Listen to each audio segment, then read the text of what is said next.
Bienvenidos a La Canica Azul, un podcast de Acciona.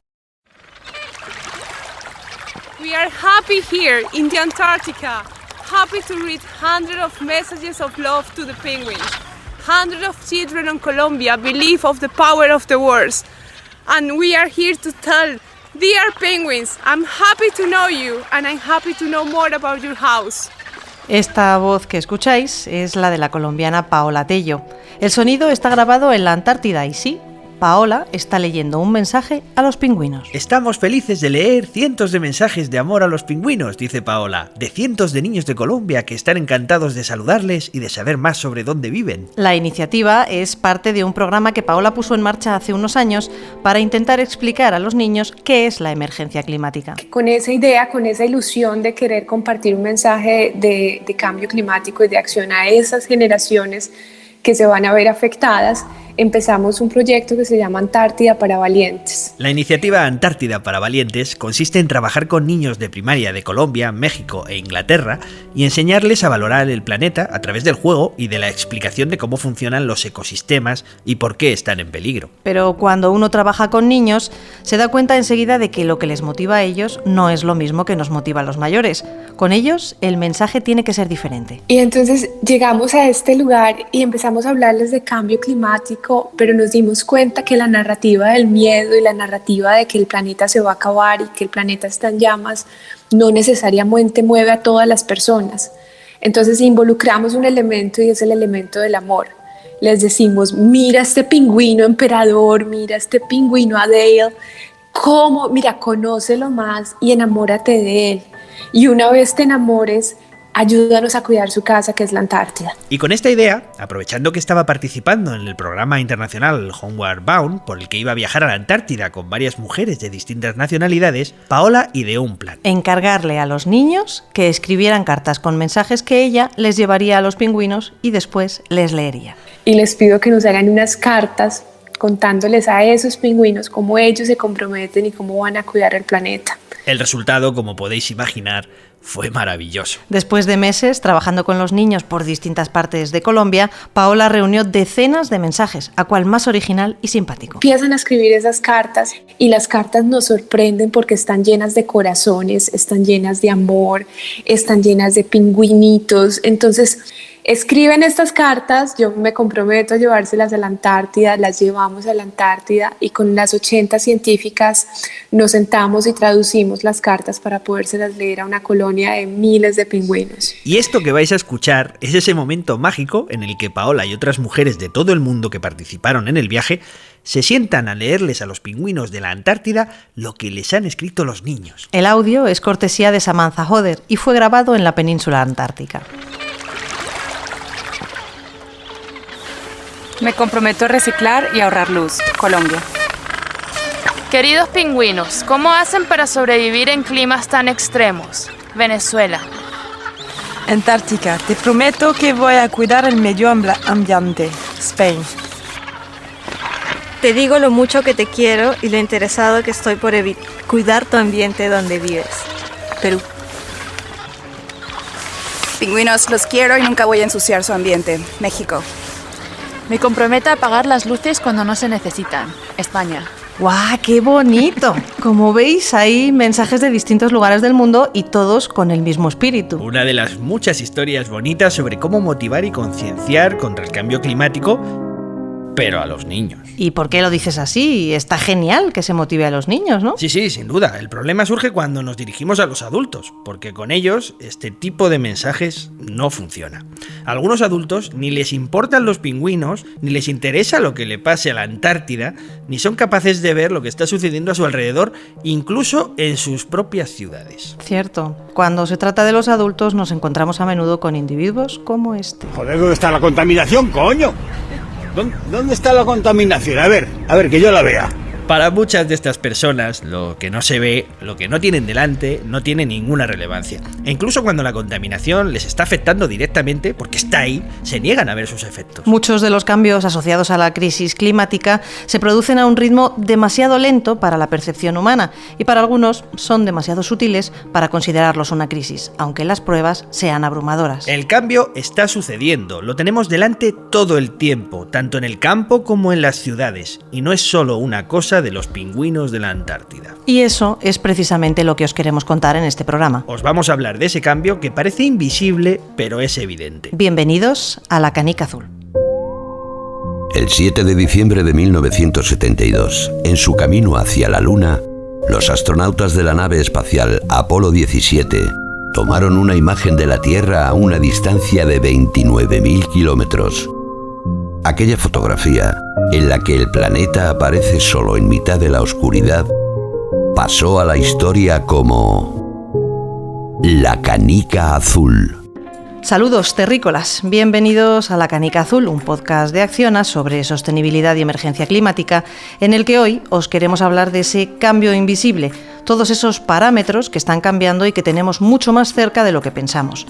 Y para esta tarea nos acompaña el periodista y divulgador científico Antonio Martínez Ron. Hola, Antonio. Hola, Noelia, saludos terrícolas. En el programa de hoy os vamos a demostrar que hay mucha gente luchando ya y teniendo que adaptarse a ese aumento de temperatura y a esos cambios en los regímenes de lluvia, y que su modo de vida está seriamente amenazado por estos cambios. Quienes mejor lo saben son quienes trabajan en el campo o en el mar. Y para el primero de nuestros testimonios nos vamos hasta el Levante español, concretamente hasta la localidad de Betxí, en Castellón. Del cambio climático. El cambio climático lo que ha hecho es eliminar prácticamente, a nosotros nos ha eliminado, en general ha eliminado 2 estaciones. La primavera y el otoño casi está eliminado. Aquí pasamos de casi del invierno al verano y del verano al invierno, ¿me entiendes?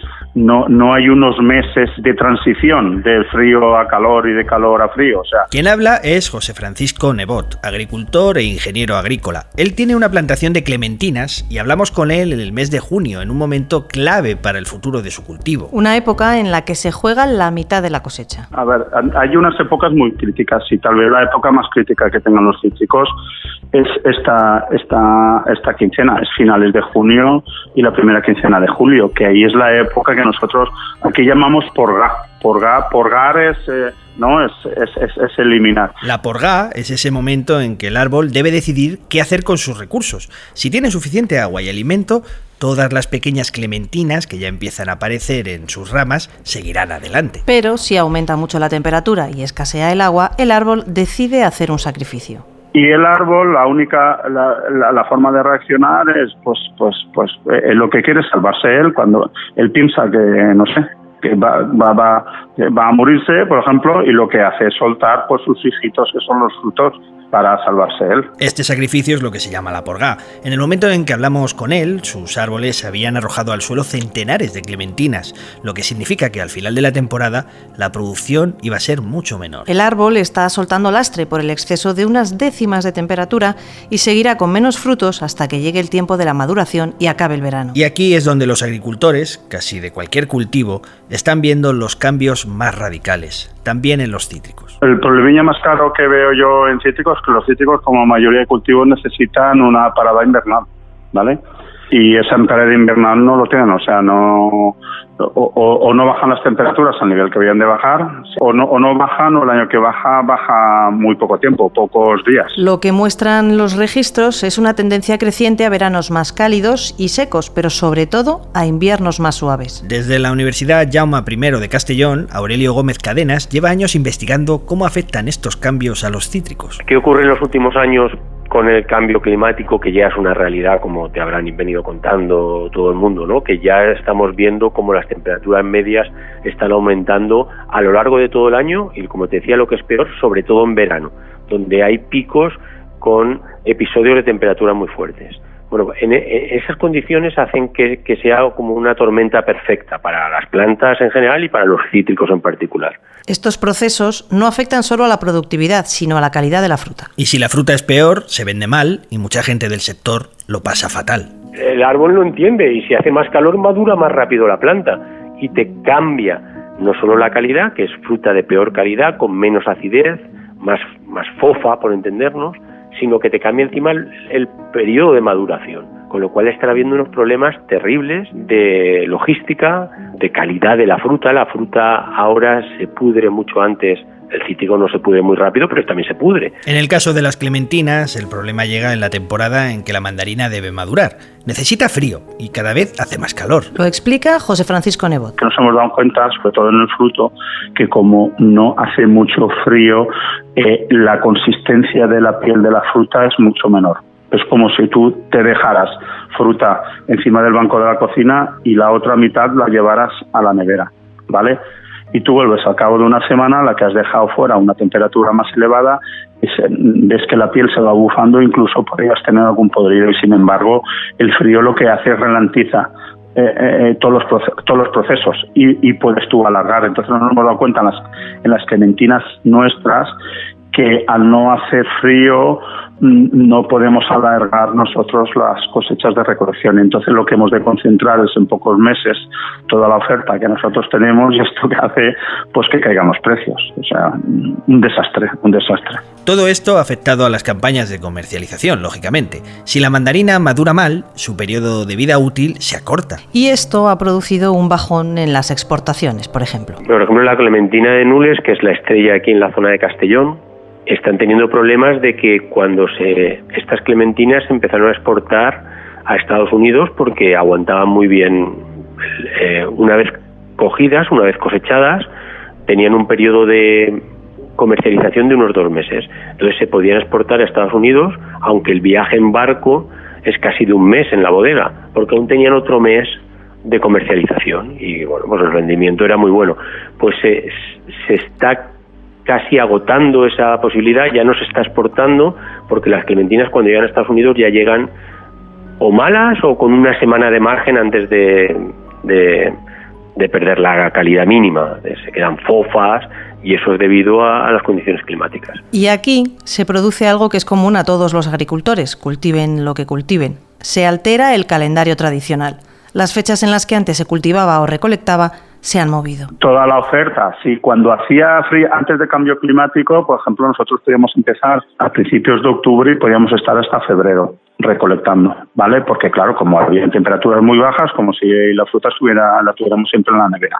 Pero ahora con este cambio climático que no acaba de hacer frío, las temperaturas medias en invierno son más altas, entonces la consistencia de la piel es mucho peor. Todos estos problemas que estamos localizando en España ocurren igualmente en otros lugares del mundo. De hecho, en Iberoamérica, el problema de los cítricos y de las plagas que los afectan como consecuencia de los cambios de temperatura son incluso más graves. En España, otro de los sectores especialmente amenazados por este aumento de temperatura es el sector del corcho, que se obtiene de la corteza de los alcornoques. En el territorio español se extraen cada año más de 88.000 toneladas de corcho, que representan el 30% de la producción mundial. Oleguer Plana, ingeniero forestal y pequeño productor de Cataluña, nos cuenta que los periodos en que hacían la pela, es decir, la extracción del corcho, también se han visto alterados. La ley en Cataluña te dice, tú puedes pelar desde junio hasta septiembre.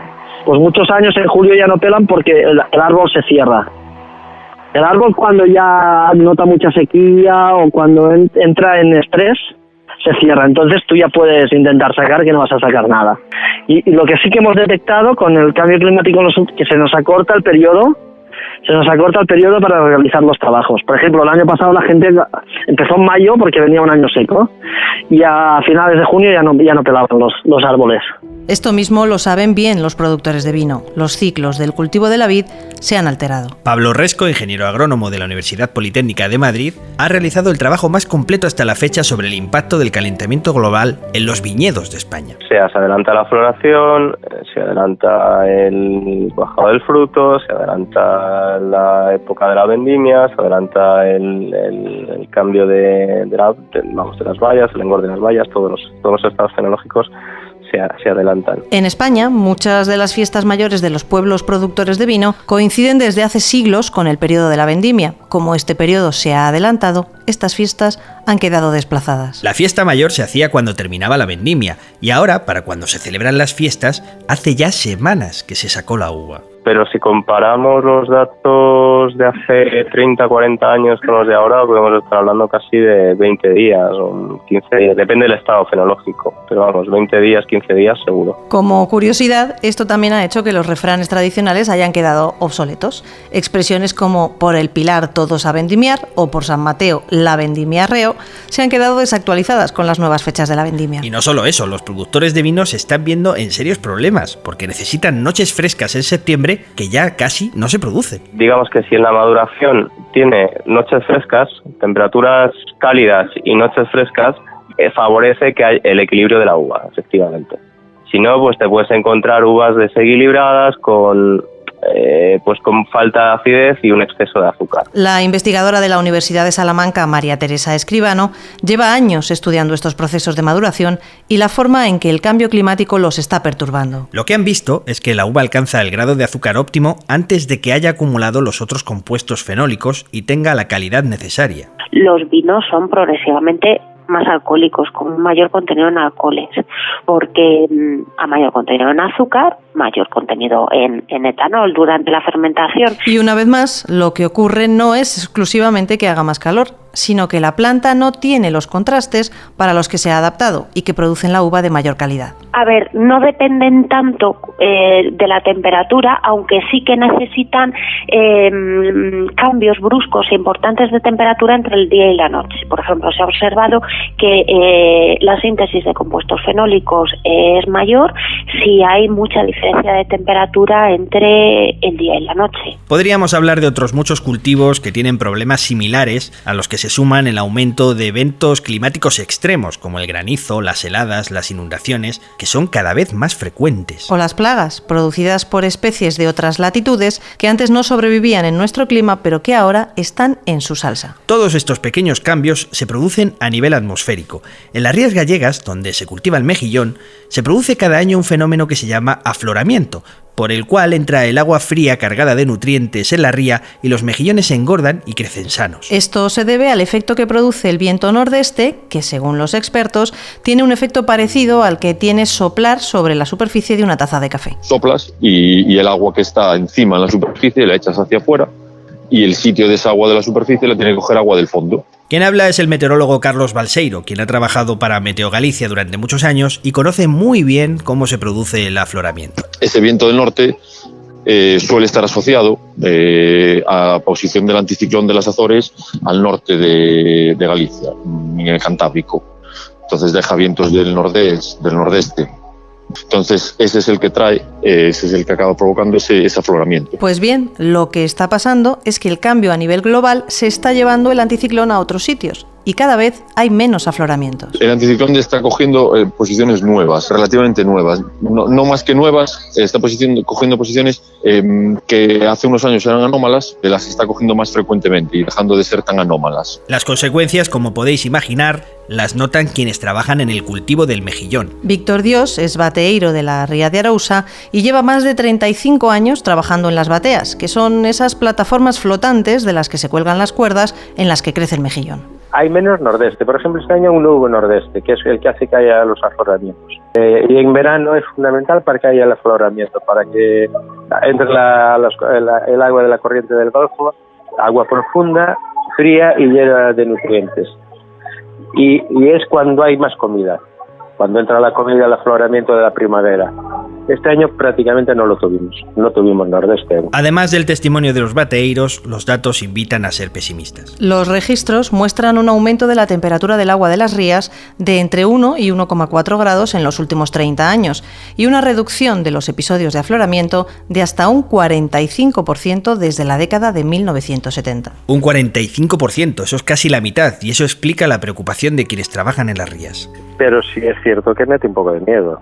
Digamos que es un medio de vida de miles de personas que tienes esa incertidumbre. Realmente es que la tienes. Ya veremos cómo es. No sé cómo evolucionará esto. No sé si subiendo el agua a un grado va a seguir engordando igual, va a saber igual, etcétera, ¿entiendes?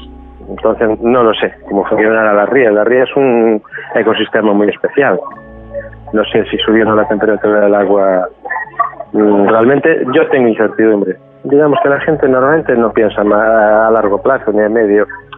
pero yo sí. A mí sí se me ocurren esas cuestiones, pero bueno, tampoco voy a cambiar yo las cosas. Miro de defenderme y bueno, a ver. Por ahora, las cifras de producción de mejillón no se han visto afectadas, pero los especialistas están muy vigilantes. Algunos, como Antonio Figueras, investigador del Instituto de Investigaciones Marinas de Vigo y líder del equipo que publicó el genoma del mejillón hace unos años, están con la alerta puesta. ¿El mejillón puede desaparecer? Va a desaparecer. ¿Cuándo va a desaparecer? No lo sé. El mejillón ahora mismo es súper resistente, súper duro, pero no puedes excluir que en cualquier momento empiece a caer. Y cuando empiece a caer, no va a parar, ¿eh? Entonces esos mejillones no tienen mortalidades nunca. Son súper resistentes. Y no la está viendo.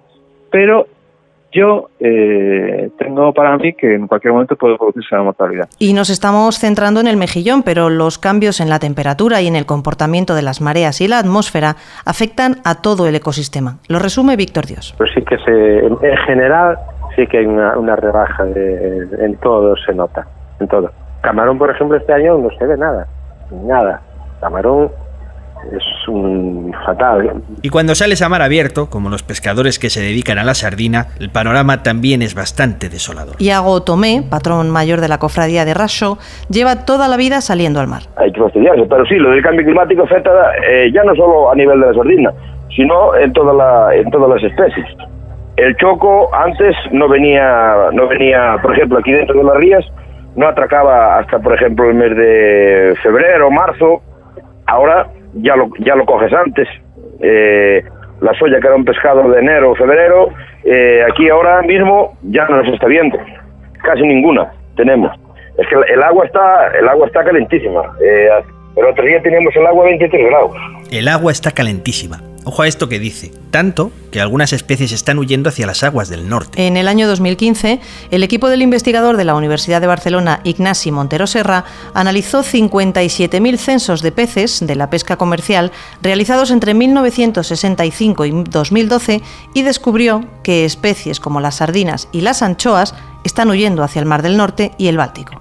Y bueno, miramos por primera vez lo que vimos es que las comunidades del Mar del Norte y de todas las europeas están cambiando. Y sobre todo también lo interesante es que cuando miras a nivel de especie, había especies como las anchoas y las sardinas que tienen una afinidad un poco más termófila, que se dice, que quiere decir que son de aguas un poco más calientes. Esas especies en el Mar del Norte están incrementando su presencia. En cambio, otras especies como el arenque, que normalmente tiene una distribución más boreal y están adaptadas a aguas más frías, pues están disminuyendo. O sea que no es solo un cambio de que digas está aumentando la abundancia o no, sino hay que ir a nivel de especies, están habiendo cambios a nivel de comunidad, de cómo unas especies que están más adaptadas a aguas más cálidas están incrementando y otras especies están disminuyendo. Los científicos que trabajan analizando el estado de las pesquerías de sardina en el Atlántico están viendo lo mismo. El número de especímenes disminuye año tras año. Isabel Ribeiro es investigadora del Instituto Español de Oceanografía de Vigo. Pero nosotros ahora mismo estimamos que la biomasa está por debajo de 200.000 toneladas y en el pasado ha estado alrededor de 1 millón. En los años 80, cuando estaba la cosa bien. Ana Sabatés, investigadora del Instituto de Ciencias del Mar, está viendo este declive en las sardinas del Mediterráneo. Claro, a ver, aquí lo de las sardinas es muy espectacular, los descensos de capturas. Los valores anuales serían para el año 2000 de unas 15.000 toneladas, mientras que en el año 2016 estamos hablando de unas 7.500 o por ahí. O sea, iría de 15 a 7.000 para toda Cataluña, está la sardina. Y esto es solo una pequeña muestra de lo que los agricultores, pescadores y otros productores del sector primario están viviendo en todo el mundo. Por eso no encuentras muchos negacionistas climáticos en el campo. Ellos están en contacto permanente con el medio y sufren las consecuencias, tratando de adaptarse a marchas forzadas al nuevo escenario. Esto, a los que vivimos en las ciudades, quizá nos pilla un poco lejos, pero no quiere decir que el cambio no nos esté afectando. Eso es justo lo que vamos a ver en la segunda parte del programa, lo que este cambio supuestamente invisible significa para la vida en las ciudades y lo que ya se está haciendo para adaptarlas.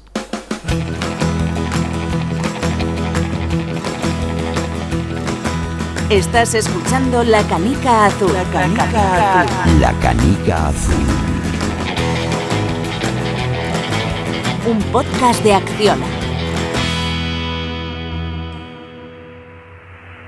Say, we got one question for Ron. We got large teams of engineers trying to locate the missing scissors, and we haven't asked you in a while whether you might have found them. It might save them a lot of effort down here. Tenemos una pregunta para Ron. Tenemos a grandes equipos de ingenieros tratando de localizar las tijeras perdidas y llevamos un tiempo sin preguntarte si las has encontrado. Eso nos podría ahorrar un montón de esfuerzos aquí abajo. No, todavía no las he encontrado.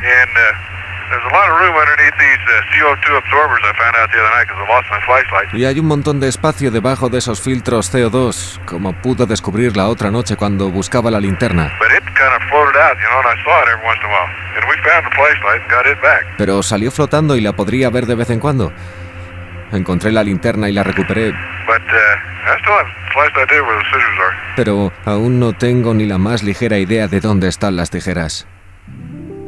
Seguimos a bordo de la Canica Azul y ya veis que en la misión Apolo 17, que es el hilo conductor de este programa, el astronauta Ron Evans sigue sin encontrar sus tijeras. Se le han caído en algún momento de la misión y ya han pasado varias horas y se está volviendo loco buscándolas. Os dejamos con la intriga y ya veremos en algún momento qué pasa con esas tijeras. Ahora nos vamos a centrar en el tema que nos ocupa hoy, que es ese cambio que está por todas partes y que muchas veces nos negamos a ver. Habíamos hablado de la agricultura y la pesca y os habíamos adelantado que íbamos a abordar cómo es ese cambio en las ciudades. Y eso es lo que estudia precisamente nuestra siguiente invitada. Bueno, pues yo me llamo Marta Olazábal, soy investigador principal en el BC3, que es el Basque Center for Climate Change, el Centro Vasco de Cambio Climático, y trabajo sobre todo en temas de adaptación al cambio climático, especialmente en ciudades, ¿no? Cómo se están preparando las ciudades para el cambio climático, qué políticas se están estableciendo, qué planes se están desarrollando. Una vez más, empecemos por lo más evidente, ese aumento de la temperatura del que todos somos más o menos conscientes. Si en el campo esta falta de noches frescas afecta a los cultivos, en las ciudades nos pilla dentro de las casas. Entonces vemos que cada vez pues, en nuestras casas entra más calor, somos incapaces de sacar el calor porque durante las noches incluso tenemos esas olas de calores nocturnas que nos impiden que no se pueda intercambiar el calor, ¿no? Que abrimos la ventana y parece que entra más calor del que lo que estamos esperando que venga el fresquillo de la noche y ese fresquillo de la noche nunca viene, ¿no? Las ciudades son uno de los escenarios principales de esta crisis climática. Las estadísticas sobre eventos extremos así lo demuestran. Sí, sobre todo con temas con eventos extremos, ¿no? Cada vez notamos con más frecuencia estos eventos extremos. Ahora que estamos, por ejemplo, en verano, observamos que las olas de calor se producen continuadamente. Prácticamente no tenemos respiro en las ciudades. Luego también, por ejemplo, las inundaciones, los eventos costeros, los oleajes fuertes en las costas, los daños económicos, infraestructurales y bueno, pues sociales en general cada vez son mayores, ¿no? Se están produciendo con mayor frecuencia. Todo esto está teniendo ya efectos en las infraestructuras, pero sobre todo en la salud de las personas, con un aumento de mortalidad por las olas de calor. Que alcanzan cifras que dan miedo. Porque el cambio climático no es dentro de 20 años, de 10, 20, 30 o 100, está ahora, ¿no? Entonces ahora tenemos mortalidad y morbilidad, o sea, es decir, más gente con impactos en su salud debido a estos extremos de temperatura, incluso muchísimas más muertes, exceso de muertes por estas olas de calor. Por no hablar de las muertes que provoca cada año la contaminación atmosférica, que es uno de los factores que contribuyen al cambio en nuestro planeta. En lo que trabajan científicos como Marta es en cuantificar estos efectos y en intentar diseñar estrategias para mitigar, por ejemplo, el efecto de isla de calor que se produce en las ciudades. Bueno, pues principalmente es, por una parte, adaptar el espacio público a los impactos del cambio climático, a las necesidades de confort térmico dentro de la ciudad. Esto incluye integrar más la naturaleza, aumentar las áreas verdes, aumentar los árboles, las partes de sombreado, dejar de apostar por la superficie sellada, de forma que cuando haya trombas de agua, lluvias torrenciales, ese suelo poroso de los parques y de las zonas verdes pueda captar ese agua que está cayendo desmesuradamente. Todo esto no es conocimiento nuevo, es conocimiento que ya teníamos en el pasado y que con el desarrollo urbanístico acelerado se nos olvidó tener en cuenta. Exacto, y si echamos la vista atrás veremos cómo nuestros antepasados lo tenían bastante bien resuelto. Sí, y eso es súper importante, justo este aspecto, la desconexión que tenemos sobre nuestro propio conocimiento tradicional acerca de la construcción. O sea, cómo se ha construido las casas tradicionalmente en zonas donde ha hecho calor. O sea, tendríamos que mirar para atrás y observar cómo de anchas eran las fachadas y cómo de anchas son ahora, por ejemplo, y simplemente con eso nos daríamos cuenta de que hemos ido para atrás. Hablando de conocimiento tradicional, en los últimos años ha surgido un nuevo concepto que es muy interesante. Se trata de combatir el deterioro medioambiental, también el de las ciudades, con soluciones basadas en la naturaleza. Las soluciones basadas en la naturaleza no son más que instrumentos basados en los procesos naturales, en los ecosistemas, que podemos de alguna manera aprovechar para mitigar los efectos de esa crisis climática y de ese cambio global que está surgiendo. Quien habla es el profesor de botánica Enrique Salvo-Tierra, que con ese nombre no se podía haber dedicado a otra cosa. Hasta él lo reconoce. Estaba marcado para esto, es decir, la conjunción de mi padre y mi madre no pudieron. Lo que dice Enrique Salvo-Tierra es que hay cosas que hacían nuestros abuelos, como colocar vegetación para mitigar el calor, dejar crecer en algunos lugares las hoy llamadas malas hierbas o evitar acabar con los insectos que hoy nos podrían servir y de hecho se están recuperando. El problema es que parte de ese viejo conocimiento se ha perdido porque nos hemos separado de la naturaleza. Hasta tal punto que fíjate en esta anécdota que cuenta Enrique sobre lo que le pasa con sus alumnos. No puede ser más reveladora. A mis alumnos de ambientales, en primero, cuando llegan le pongo 10 fotos de plantas tan fáciles como el trigo, la vid, etcétera, y 10 logos, ¿no? Los logos los aciertan todos, todo. Las plantas no ven ni uno, ¿no? Y bueno, ya el detalle, luego le pongo que me pinten un árbol melonero. El árbol que da los melones, y me pintan un árbol que da melones, es decir que fíjate, y son estudiantes de ambientales, ¿no? Imagínate la falta de cultura, es decir, el habernos hecho urbanistas es darnos cuenta de que, bueno, haber perdido todo contacto con la naturaleza. Oye, pues qué ricos los melones recién cogidos del árbol, ¿no? En resumen, estamos tratando de buscar soluciones para nuestra supervivencia que quizá ya estaban inventadas y lo que estamos haciendo pues solo es reinventarlas. Así, por ejemplo, se están proyectando decenas de corredores verdes alrededor de las ciudades para conseguir refrigerarlas y oxigenarlas. Y en ciudades enormes como Nueva York están innovando en este aspecto. La idea es que estos cinturones luego tengan una serie de corredores ecológicos. Nueva York ha hecho un corredor ecológico precioso, no sé si lo has visto, precisamente desarrollado sobre las vías del metro, que estaban en altura, no era subterránea, había una serie de líneas de metro en altura que atravesaban Manhattan, y lo que han hecho es aprovecharlo, no demolerlo, sino crear jardines sobre lo que es la plataforma del metro, ¿no? Entonces han conseguido de ver libélulas nuevamente en el centro de Nueva York, ¿no? Algo que era inaudito, ¿no? Pero bueno, yo creo que es un poco el recuperar la biodiversidad en el interior y a partir de ahí también otra serie de ventajas. Porque hasta ahora, cuando se plantaban árboles en la ciudad, se hacía tratando de que ocuparan el mínimo espacio y que fueran muy fáciles de cuidar. Se tomaban los elementos vegetales como algo decorativo, en lugar de pensar que es imprescindible para conseguir hacer la ciudad más habitable. Hemos ido cambiando todos nuestro modelo constructivo y de planificación del espacio. Los árboles, por ejemplo, a mí esto es algo que me provoca, hasta me enfada, ¿no? Cuando se piensa en desarrollar una nueva zona, se plantan árboles que sean de fácil mantenimiento, que sean poco frondosos y que no hagan mucha raíz, de forma que el mantenimiento futuro sea lo mínimo posible. Se les encierra en círculos pequeñitos, de forma que reducimos al máximo el suelo poroso, para darle más espacio al suelo no poroso, y de forma que esos árboles casi no producen sombreado.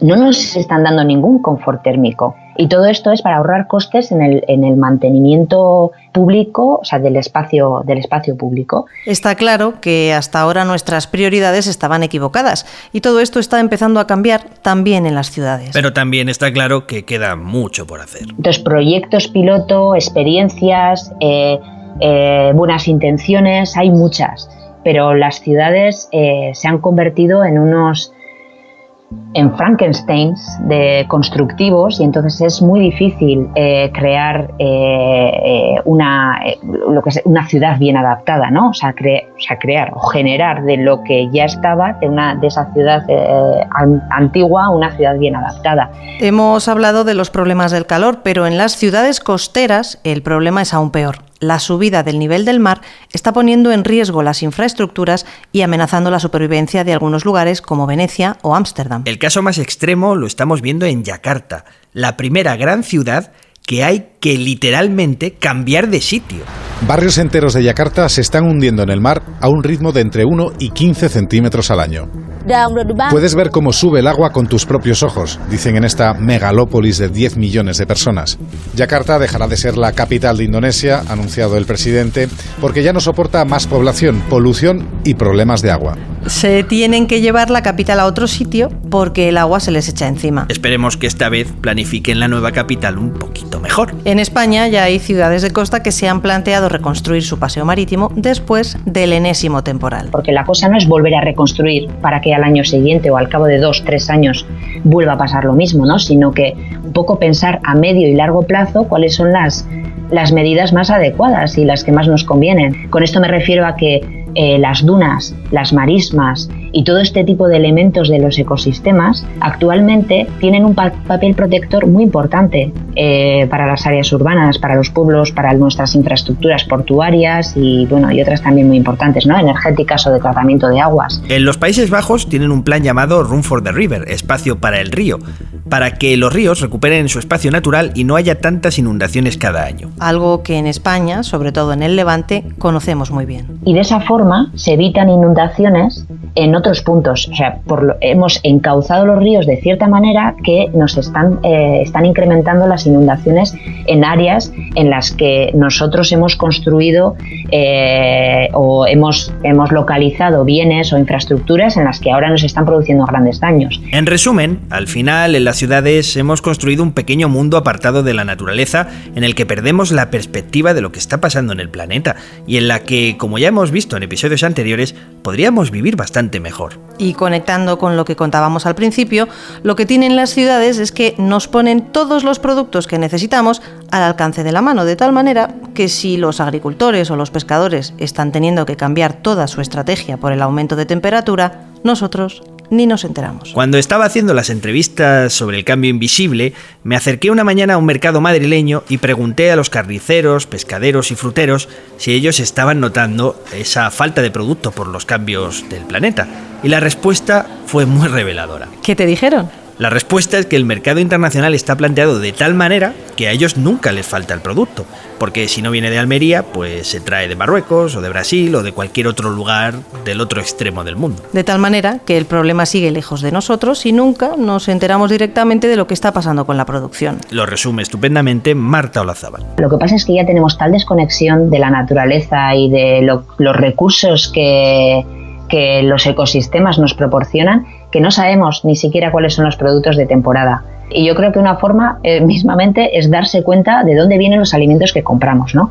Y una vez que empiezas a darte cuenta de dónde vienen los kiwis, de dónde vienen las fresas y de dónde viene la piña, que te apetece mucho, te das cuenta que igual pues es mejor cambiar mínimamente, porque tampoco es mucho. Yo creo que nos hemos acostumbrado a tener todo en todo momento y dentro de cualquier tipo de comportamiento eso no es sano, ¿no? Así que si nos fijamos un poco en lo que estamos comiendo, podemos estar ayudando a mejorar la situación. Si es de temporada y cuanto más cerca, siempre es mejor, porque primero se utiliza menos agua, se utilizan menos recursos en transporte, pues tiene multitud de beneficios, ¿no? Todo esto nos deja una lección. Nuestras acciones producen efectos. Nosotros no somos ajenos a todo esto que está sucediendo. Es verdad que los políticos son los que tienen que regular todo esto para que funcione bien, pero nosotros no estamos al margen. Por eso necesitamos un cambio de chip. Necesitamos hacernos climarianos. Climarianos, concepto interesante. Creo que ha llegado el momento de acudir a nuestro diccionario sostenible. Diccionario sostenible. Climariano.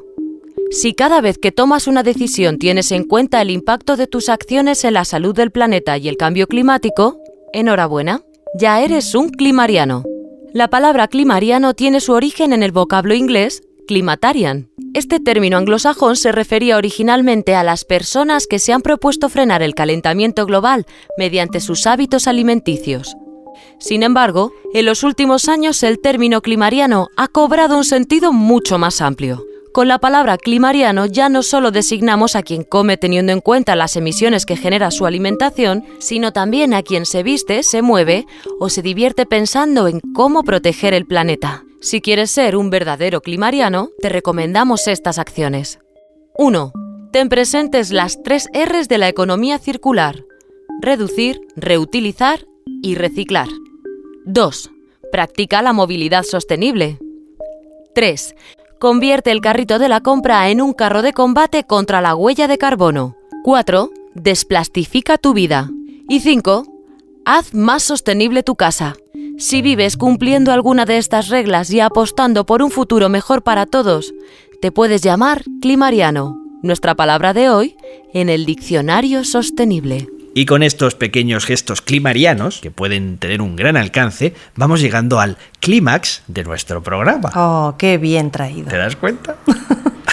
Esto produce impactos ambientales, sociales y económicos en otras partes del planeta que no los estamos viendo, ¿no? Entonces, tenemos que ser conscientes de que nuestras elecciones tienen consecuencias.